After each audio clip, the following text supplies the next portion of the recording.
Explain ढंग से। मान लो एक कमरे में तुम जाते हो, the room is not well lit, कमरा ठीक से प्रकाश नहीं उस कमरे में, ठीक से थोड़ी लाइट है लेकिन डिम है, और तुमने उस डिम लाइट में कमरे के एक कोने में एक चीज देखी और तुमने उसको देखते ही कहा स्नेक स्नेक स्नेक, सांप सांप सांप। अब जब तुमने उस चीज को सांप की तरह देखा तो तुमने बताना शुरू कर दिया लोगों को कि उस कमरे में मत जाना, कोई स्टिक लेके आओ, मारना है, सांप को मारना है। किसने पूछा कौन सा सांप है, तुमने कहा देखने से लग रहा था कि करैत है, वाइपर है, कोबरा है, कि जाति बता डाली। और पूरे घर में सारे लोगों का बिहेवियर, सारे लोगों की एक्टिविटी कैसे हो रही, जैसे वहां रियल सांप हो। थोड़ी देर बाद कोई टॉर्च लेके आया, कुछ एडिशनल लाइट आई, और जैसे आपने टॉर्च की लाइट उस पर फेंकी, नजदीक गए, पाया कि that is not snake, actually that was rope, तो रस्सी थी। अब जैसे रस्सी तुमने देखा, इमीडिएटली योर बिहेवियर चेंज्ड। उसको जिसको सांप मान के भाग गए थे उसको उठा लिया रस्सी को, कहा यहां कोने में किसने रस्सी रख दी थी, और उस रस्सी को बाहर कर दिया। सारे लोग उस कमरे में आराम से आके बैठ गए, उसी कमरे में जहां अभी लोग आने से डर रहे थे। व्हाट हैपेंड, क्या हुआ? कुछ देर पहले आप सांप को रियल मान रहे थे, जबकि सांप वहां था नहीं। एक्चुअली तुम क्या हुए, तुम एक इल्यूजन का शिकार हुए, भ्रम, तुमको भ्रम हुआ। किसमें? Snake in rope, sorry rope in snake, snake in rope. रस्सी में सांप का भ्रम हुआ, की रस्सी समझ लिया तुमने सांप, और जैसे रस्सी को सांप समझा तुम्हारा सब कुछ बदल गया। अब बताओ, जरा बताओ, एथिक्स किसका साइंस है? देखा तुमने कि कैसे रियलिटी और अनरियल में तुम डिफरेंस नहीं कर पाए, तो तुम्हारा बिहेवियर, कंडक्ट, साइकोलॉजी सब चेंज हो गई। Psychology of understanding that object as snake is different of psychology which understand that thing as rope. तुम्हारा मनोविज्ञान जिसमें तुम उसको सांप समझ रहे थे वो अलग है, जिसमें रस्सी समझ रहे थे वो अलग है। सांप समझ रहे थे डर रहे थे, रस्सी समझे डर दूर हो गया। सांप समझ रहे थे तो उस कमरे में जा नहीं रहे थे, रस्सी समझ रहे हो तो कमरे में जाके आराम से बैठे हो। इसका मतलब हम जो कुछ करते हैं, हमारा जो बिहेवियर, हमारी जो साइकोलॉजी है, वो किससे गवर्न होती है? आप किसी चीज को समझ कैसे रहे हो। अगर आप इल्यूजन का शिकार हो, भ्रम का, तो आप डिफरेंट तरीके से एक्ट करोगे, आपकी साइकोलॉजी डिफरेंट होगी। इंडियन थिंकर्स ने इसी बेसिस पर क्या कहा? अच्छा, मैं कह रहा था कि एथिक्स कौन सा साइंस है, इस पर आगे बढ़ने से पहले, एथिक्स कौन सा साइंस है? एथिक्स बताता है कि हमको क्या करना चाहिए। Ethics is a normative science which tells us what we should do, what kind of action we should perform, क्या करना चाहिए। लेकिन अगर आप सांप देख रहे हो किसी जगह पर जहां सांप है नहीं, तो आप बता रहे हो कि उस कमरे में नहीं जाना चाहिए। One should not enter into room. The moment you realize that that was not snake, actually it is rope, तो तुम क्या कहोगे? उस कमरे में जाना चाहिए। तो तुम्हारा चाहिए, शुड, किससे तय हो रहा है? रस्सी है तो एक शुड, सांप है तो दूसरा शुड। रस्सी है तो एक साइकोलॉजी, सांप है तो दूसरी साइकोलॉजी। ठीक है, बात पहली समझ में आई? इसका मतलब रियलिटी से क्या तय होता है? Nature of should. जिस चीज को तुम रियल मानोगे उससे तुम्हारा शुड तय होगा। अभी मैं बता रहा हूं आगे। अब इस एग्जांपल से हमने कैसे पहचाना कि क्या रियल है और क्या अनरियल है। इंडियन थिंकर्स ने कहा जो चीज एपियर हो, ध्यान से समझना, which appears but will not last, which is changeable is illusory in nature. जो लंबा नहीं चलेगी, दिखाई तो दे रही है लेकिन देर तक नहीं टिकेगी, वो इल्यूजन है। जो नहीं बदलेगी, परमानेंटली रहेगी, वही रियल है। जैसे सांप उस कमरे में तुमको दिखा तो, लेकिन लाइट लाने पर टिका नहीं, गायब हो गया। दिखा, एपियर हुआ, गायब हो गया, तो इल्यूजन है। रस्सी, जब तुम सांप देख रहे थे तुमको एपियर हो रहा था तब भी थी, टॉर्च लेके आगे तब भी है, इसका रस्सी रियल है। जो चेंज नहीं होता वो रियल, और जो चेंज हो जाता है वो अनरियल। इस बेसिस पर इंडियन थिंकर्स ने क्या कहा? एक थिंकर है, उसका नाम है शंकर। उसको फिलोसफर होने के नाते लोग उसको आचार्य कहते हैं। इंडिया में फिलोसफर्स को आचार्य कहा जाता था। जैसे अगर वेस्ट में भी हम किसी को इस तरह से आचार्य कहें तो हम कहेंगे मार्क्साचार्य, मिलाचार्य, बेंथमाचार्य, कांटाचार्य। वैसे भारत में चूंकि फिलोसफर्स को आचार्य कहते हैं तो इसका नाम ज्यादा पॉपुलरली लोग लेते हैं शंकराचार्य। शंकराचार्य ने इसी आइडिया के बेसिस पर क्या कहा? उसने कहा द वर्ड इज इल्यूजरी, माया, जगत माया है, सब माया है। और उसने कहा जितना तुम बिहेवियर कर रहे हो उसमें से कोई बिहेवियर एथिकल नहीं है, क्योंकि तुम माया का शिकार हो। अब माया क्या है शंकर के हिसाब से? शंकर कहता है कि जैसे रस्सी में तुमने अपनी साइकोलॉजी से सांप बना लिया, सांप वहां था नहीं, तुम्हारी साइकोलॉजी से सांप तुमने वहां पहुंचाया, तुम्हारी साइकोलॉजी में सांप है, वहां नहीं है। शंकर कहता है ऐसे दुनिया में भगवान नहीं है, तुमने अपनी साइकोलॉजी से भगवान बना दिया। भगवान हमेशा से था नहीं और हमेशा रहेगा नहीं।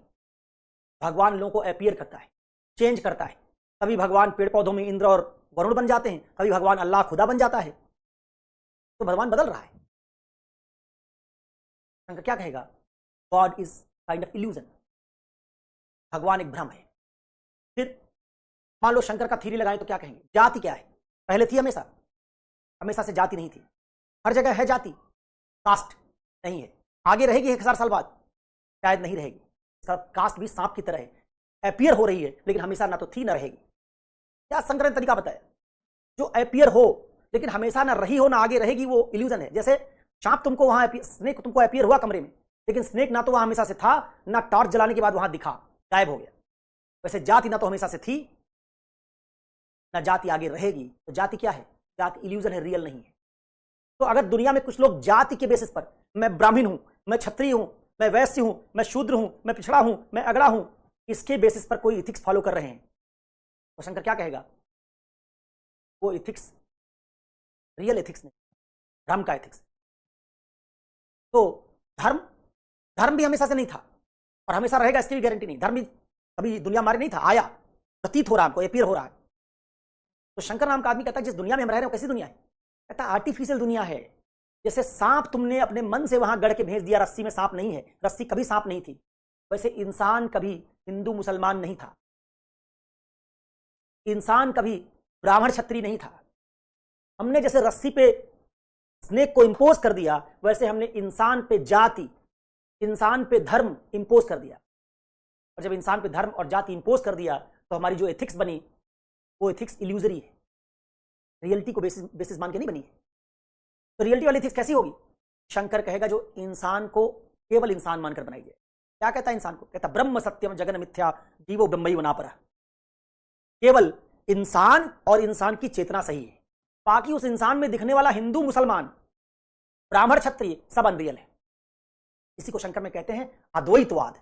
अद्वैतवाद, अद्वैत मतलब होता है नॉन डुअलिज्म। दो इंसानों के मध्य जो तुम जाति का अंतर देखते हो, धर्म का अंतर देखते हो, सब अनरियल है।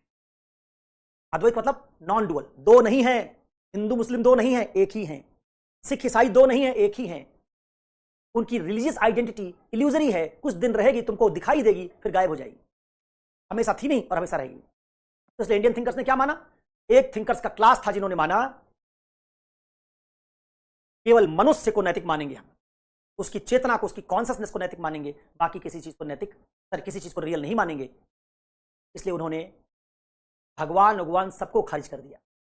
जैसे शंकर भगवान को नहीं मानता, कहता भगवान एक किस्म का इल्यूजन है, माया है, इसी को माया कहते हैं इंडियन थिंकर, माया है।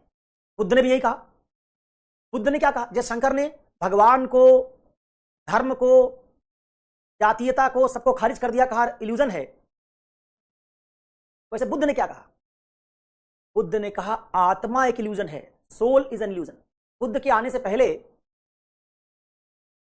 भारत में एक स्कूल था, उसको शाश्वतवाद कहते थे। शाश्वतवाद, इटर्नलिज्म। वो मानता था कि इंसान में आत्मा परमानेंट है, रियल है, शरीर नश्वर है, आता जाता रहता है। जो बदल जाता है, शरीर नष्ट हो जाता है, वो रियल नहीं है।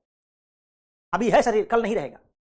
तो body is unreal but the soul is real. इसलिए इंडिया में एक एथिक्स थी जिसको कहते थे स्पिरिचुअलिस्टिक एथिक्स, क्योंकि सोल को स्पिरिट कहते हैं, स्पिरिट, उसी स्पिरिट से बना स्पिरिचुअल। तो एक एथिक्स थी जो कहती थी ओनली सोल इज रियल, और ये कहते थे सोल मरती नहीं, जैसे गीता की एथिक्स है, सोल मरती नहीं, सोल बार बार जन्म लेती है। इस तरह का जो इथिक्स बनाया था इंडिया में आत्मा के आधार पर, उसी आत्मा के लिए क्या करते थे हम, कर्मकांड रिचुअल्स, कि आत्मा हमारी दूसरे जीवन में जाएगी, मरने के बाद परलोक जाएगी, उसी की चिंता में लगे रहते थे। जी रहे हैं इस लोक में, चिंता कर रहे हैं परलोक की, क्योंकि हम मानते थे परलोक में शरीर नहीं जाएगा, आत्मा जाएगी। तो the whole spiritualistic ethics of Indians was based on other worldliness, मरने के बाद की जिंदगी पर आधारित थी। बुद्ध ने क्या कहा? बुद्ध ने कहा कोई अमर आत्मा नहीं होती, there is no eternal soul. ये गलतफहमी है, इल्यूजन है ये। और जैसे बुद्ध ने ये कहा, वैसे बुद्ध ने क्या किया? मरने के बाद की जिंदगी, परलोक, इस सबको इंपॉर्टेंस देना बंद कर दिया। इसको इंपॉर्टेंस दिया, कहा केवल इंपॉर्टेंस है जो दिखाई दे रहा हमको दुख, इसी ह्यूमन की लाइफ में जो दुख है उसको दूर करना है, मरने के बाद की जिंदगी पर नहीं, मरने के पहले वाली जिंदगी पर फोकस करना है। तो पूरा जो ये एथिकल स्ट्रक्चर है, जिसमें इंसान में क्या रियल है, दुनिया में क्या रियल है, इसके बेसिस पर तय होता है कि हमको क्या करना चाहिए। जो रियल नहीं है उसको बेसिस मान के अगर तुम कुछ कर रहे हो, अनएथिकल। जो रियल है उसके बेसिस पर कुछ कर रहे हो, एथिकल। तो शंकर क्या कहेगा? तुम जाति के आधार पर, धर्म के आधार पर कोई काम कर रहे हो, अनएथिकल। यूनिटी, ह्यूमन बीइंग की यूनिटी के बेसिस पर सबको इक्वल मानकर कोई काम कर रहे हो, एथिकल। ठीक, बुद्ध क्या कहेंगे? आत्मा को मान के कोई काम कर रहे हो, अनएथिकल। आत्मा के बजाय ह्यूमन बीइंग के इसी लाइफ को मान के काम कर रहे हो, एथिकल। तो क्या रियल है, इससे उसी को बेसिस बना के क्या करना चाहिए तय होता था। जैसे एग्जांपल दिया कि सांप को रियल मानोगे तो अलग काम करोगे, मानोगे कि सांप सिर्फ दिख रहा हुआ है नहीं, रस्सी रियल है तो अलग काम करोगे। एथिक्स किसका साइंस है? हमको करना क्या चाहिए। तो कौन तय करता है कि तुमको क्या करना चाहिए? तय करेगा क्या चीज रियल है। अगर हम इसको समझ लेंगे तो हम पता कर लेंगे हमको क्या करना चाहिए। तो इसका इंपॉर्टेंस क्या है, इसका इंप्लीकेशन क्या है? इंप्लीकेशन ये है कि इंडियन थिंकर्स कहते थे कि ह्यूमन बीइंग्स अलग अलग तरह के इल्यूजन या भ्रम का शिकार है, और जब वो इल्यूजन में होते हैं, भ्रम में होते हैं, तो उनको रियलिटी पता नहीं होती। जैसे हम सती प्रथा के जब भ्रम में थे तो हम समझते थे सती प्रथा रियल है। आज जब सती प्रथा से निकल आए तो हम कहते थे सती प्रथा का इंडियंस को भ्रम था। जब सती प्रथा को रियल मानते थे तो हमारा एथिक्स अलग था। जब सती प्रथा को रियल मानना बंद कर दिया, हमारा एथिक्स अलग है। जब मानते थे विमेन केवल घरेलू काम के लिए बनी है तो हमारा एथिक्स अलग था। जब मानते विमेन और विमेन के बीच में कोई अंतर नहीं, सिर्फ सेक्स के अंतर के, उनके बॉडी के अंतर के, उनके बीच और कोई अंतर नहीं, ना इंटेलेक्ट का अंतर है, ना किसी काम को ना कर पाने का अंतर है, तो फिर हमने विमेन और जेंडर इक्वालिटी की बात करना शुरू कर दी। आज से 200 साल पहले जेंडर इक्वालिटी की बात नहीं होती थी। कहते थे आदमी का काम अलग, मर्द का काम अलग, औरत का काम अलग, क्योंकि मर्द औरत को अलग मानते थे तो अलग इथिक्स था। आज मर्द औरत में केवल शारीरिक अंतर मानते हैं, बॉडली डिफरेंस मानते हैं, इसलिए दोनों के इक्वालिटी वाला इथिक्स आ गया। ठीक है, तो ये जो तुमने बात समझी, इस तरीके से